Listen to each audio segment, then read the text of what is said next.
नमस्कार दोस्तों, target with PS Parihar channel में आपका स्वागत है। आइए शुरू करते हैं और देख लेते हैं कि आज के समाचार पत्रों में विद्यार्थी जीवन से संबंधित कौन-कौन सी सूचनाएं हैं। तो वीडियो को जल्दी से लाइक कर दें, शेयर कर दें और जिन छात्रों ने चैनल को अभी भी सब्सक्राइब न किया हो तो जल्दी से सब्सक्राइब कर लें ताकि आप लोगों को इसी प्रकार की ऑथेंटिक अपडेट से सबसे पहले मिलती रहें। सबसे पहले बात कर लेते हैं बिहार की। 2,34,000 नए पद भरने की प्रक्रिया शुरू, भेजी जाएगी अधियाचना। नई भर्तियों की बात हो रही है, बहुत सारी बातें लिखी हैं।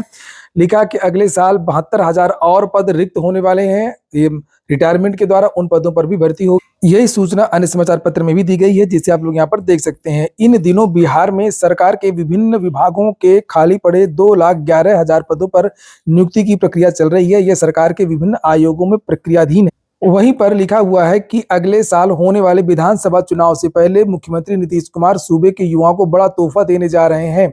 सूत्रों के मुताबिक बिहार सरकार प्रदेश में खाली पड़ी 2,34,000 नए पदों पर नियुक्ति की तैयारी में जुट गई है और इसके लिए जल्दी ही विभिन्न विभागों को आवेदन भेज करके रिपोर्ट मांगा जाएगा। अगर बिहार सरकार ये पद अगले साल होने वाले विधानसभा चुनावों से पहले भर देती है तो वह अपने 10 लाख युवाओं को सरकारी नौकरी देने का वादा पूरा करने में भी कामयाब हो जाएगी। बिहार में फिलहाल इतने पदों पर हो रही नियुक्तियां, तो बिहार में 2,11,000 पदों पर नियुक्ति की प्रक्रिया तो चल ही रही, उसको लेकर के यहाँ पर जानकारी दी गई है। लिखा यह सरकार के विभिन्न आयोगों में प्रक्रियाधीन है। सूत्रों की माने तो मुख्यमंत्री इन पदों को जल्द भरने का निर्देश देने के साथ ही हर काम की समीक्षा भी कर रहे हैं। बता दें कि सुशासन के कार्यक्रम में 7 निश्चय के साथ 2020-25 के बीच में 10 लाख सरकारी नौकरी और 10 लाख रोजगार देने का लक्ष्य रखा गया।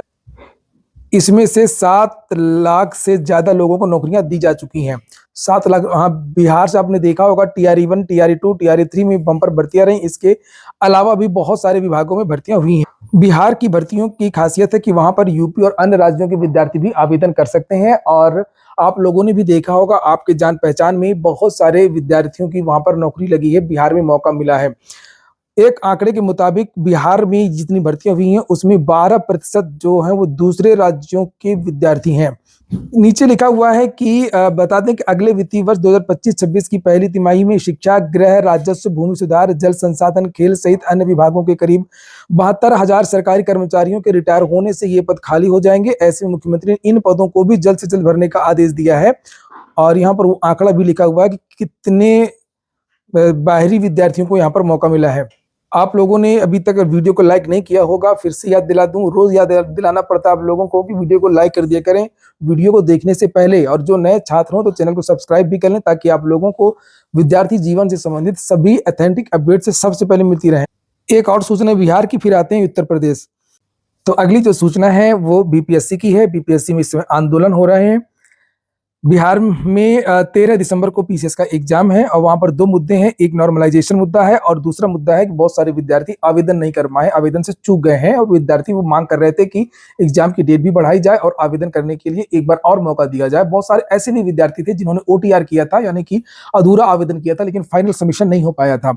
तो ये विद्यार्थी मांग कर रहे थे। कल बीपीएससी ने स्पष्ट कर दिया, क्लियर कर दिया कि परीक्षा 13 तारीख को ही होगी और आवेदन का कोई दूसरा मौका नहीं दिया जाएगा। इसके पहले भी बीपीएससी की तरफ से बयान आया था कि लापरवाह छात्र हैं, छात्र संख्या हजारों में है। बीपीएससी ने यह भी कहा था कि जो सीरियस विद्यार्थी हैं, जो गंभीर विद्यार्थी हैं, वो पहले ही आवेदन कर चुके हैं। इसमें आप लोगों की क्या राय है, आप लोग कमेंट बॉक्स में बताएं।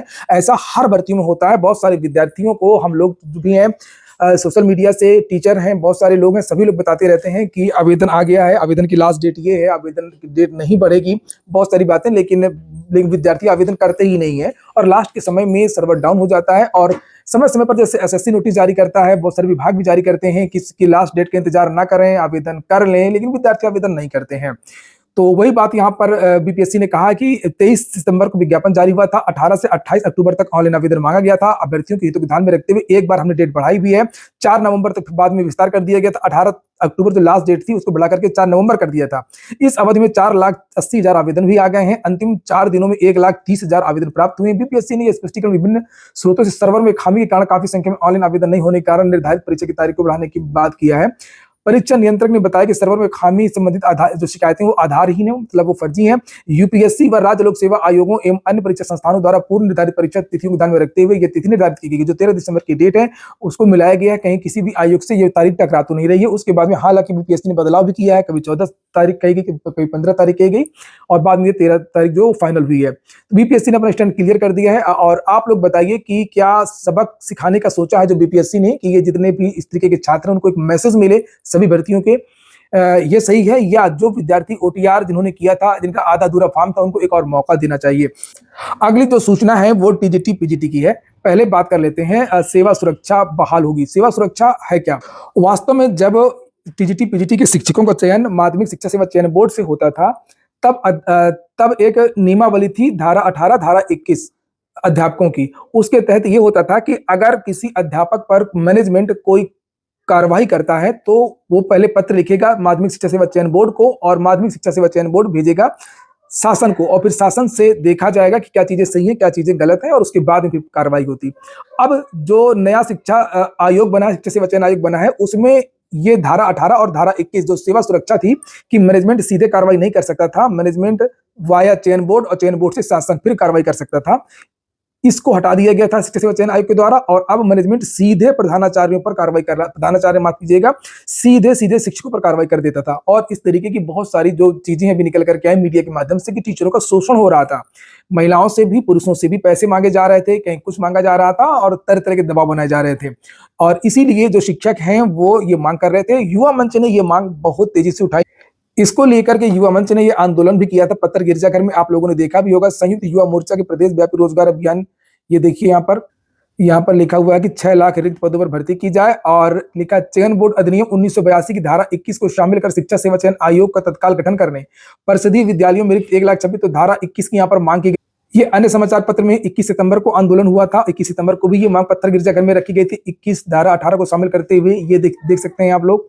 तो जितने भी धरना प्रदर्शन हुए थे, जो भी ज्ञापन होता था, उसमें जो है शिक्षक संगठन भी मांग कर रहे थे और युवा मंच की तरफ से भी मांग की जा रही थी कि अगर धारा 21 धारा 18 नहीं रहेगा तो फिर शिक्षक बनने का कोई मतलब ही नहीं होगा।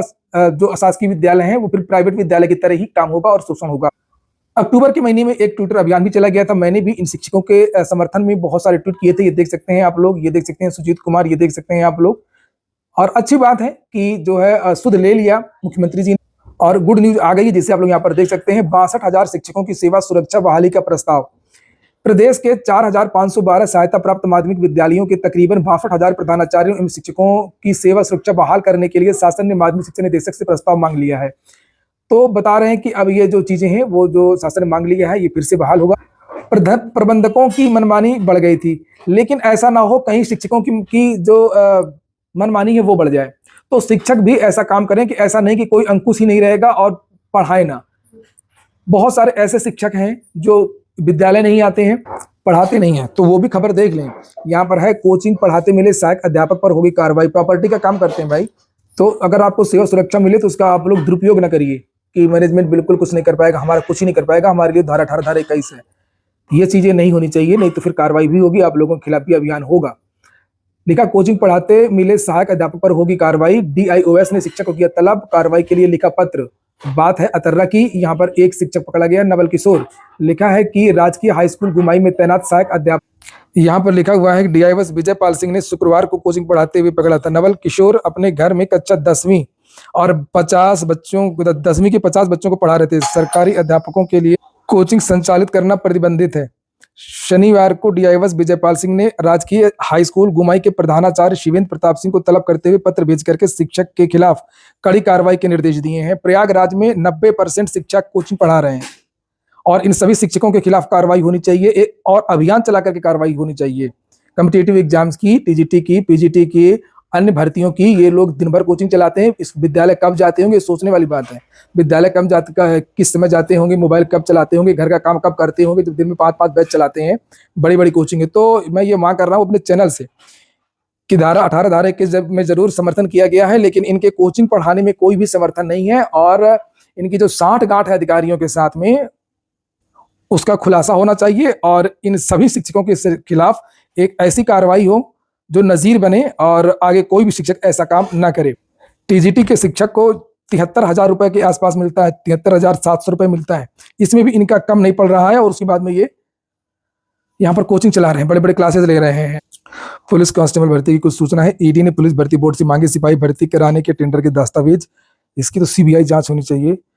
लिखा है सिपाही भर्ती की लिखित परीक्षा का पेपर लीक कराने के मामले की जांच कर रहे प्रवर्तन निदेशालय ईडी ने उत्तर प्रदेश पुलिस भर्ती एवं प्रोन्नत बोर्ड जाकर के पड़ताल शुरू कर दी है। ईडी की 2 सदस्यीय टीम ने शुक्रवार को भर्ती बोर्ड के अधिकारियों से मिलकर के उनसे परीक्षा कराने वाली कंपनी का चयन करने के लिए जारी टेंडर के दस्तावेज मांगे हैं। साथ ही गुजरात की एजुटेस्ट कंपनी को टेंडर देने वाली चयन समिति, किसने इस ब्लैक लिस्टेड कंपनी को, विवादित कंपनी को किसने ठेका दिया था और उसको क्या मिला था, ये सारी जांच होगी। ईडी जल्द ही भर्ती बोर्ड के कुछ अफसरों को तलब कर सकता है। सूत्रों की माने तो ईडी की जांच के सामने आया है कि भर्ती बोर्ड ने गुजरात की जिस कंपनी को टेंडर देने का फैसला किया था उसे कुछ दिन पहले ही बिहार में भर्ती परीक्षा में पेपर लीक के बाद में ब्लैकलिस्ट किया गया था। इसके बावजूद बिना बैकग्राउंड पता लगाए भर्ती बोर्ड के अधिकारियों ने उसे काम दिया था। सब कमीशन का खेल है। अब ईडी के अधिकारी यह पता लगा रहे हैं कि टेंडर में कार्यदायी संस्था का चयन कराने के लिए क्या शर्तें रखी गई थी। तो देखिए क्या होता है क्या नहीं होता है, यह सब मैनेज हो जाता है जो भी चीजें होती हैं। सेम उसी तरीके का मामला है जिस तरीके से उत्तर प्रदेश लोक सेवा आयोग में LT ग्रेड शिक्षक भर्ती में हुआ था। कमीशन का मामला निकल करके आया था और इसमें भी कमीशन का मामला ही हो सकता है। लिखा है कि एजुटेस्ट प्रिंटिंग प्रेस और TCI को भेजा जाएगा नोटिस। ईडी परीक्षा कराने वाली एजुटेस्ट कंपनी, पेपर छापने वाली प्रिंटिंग प्रेस और ट्रांसपोर्ट कंपनी TCI एक्सप्रेस के संचालकों को भी नोटिस जारी करने जा रहा है। बता दें कि TCI एक्सप्रेस ट्रांसपोर्ट कंपनी के अहमदाबाद स्थित वेयर हाउस से पेपर चोरी हुआ था। वहीं एजुटेस्ट के संचालक विनीत आर्य को STF ने भी नोटिस दिया था। हालांकि वो पेपर लीक के तुरंत बाद अमेरिका चले गए थे और STF के सामने पेश नहीं हुए। अब ईडी उनको बाकियों के साथ में नोटिस भेज करके तलब करने जा रहा है। PCSJ जब तैयार है PCSJ के प्राप्तांक तो देर क्यों कर रहा है आयोग? केवल यात्रियों के नंबर जारी किए गए, बाकी विद्यार्थियों के नंबर जारी नहीं किए गए। ऐसा क्यों, जब रिजल्ट जारी हो चुका है, नियुक्तियां भी हो चुकी हैं। लिखा उत्तर प्रदेश लोक सेवा आयोग ने इलाहाबाद हाईकोर्ट के आदेश पर PCSJ परीक्षा 2022 के 23 परीक्षार्थियों के प्राप्तांकों का विवरण 24 घंटे में जारी कर दिया। लेकिन बाकी परीक्षार्थियों के प्राप्तांकों के साथ कट ऑफ का कोई अता पता नहीं है। इससे सवाल उठ रहे हैं कि जब आयोग अभ्यर्थियों के प्राप्तांकों का विवरण तैयार कर चुका है तो उसे जारी करने में देर क्यों कर रहा है? PCSJ मुख्य परीक्षा में 50 अभ्यर्थियों की कापियां आपस में बदल गई थी, जिसकी वजह से अभ्यर्थियों को एक दूसरे के अंक मिल गए थे और इसके चलते योग्य भर्ती चयन से वंचित हो गए थे। मामला हाईकोर्ट में जाने के बाद आयोग को मुख्य परीक्षा का संशोधित परिणाम जारी करना पड़ा, जिसमें 5 अभ्यर्थियों को इंटरव्यू के लिए बुलाया गया और ये सब चीजें यहाँ पर लिखी है।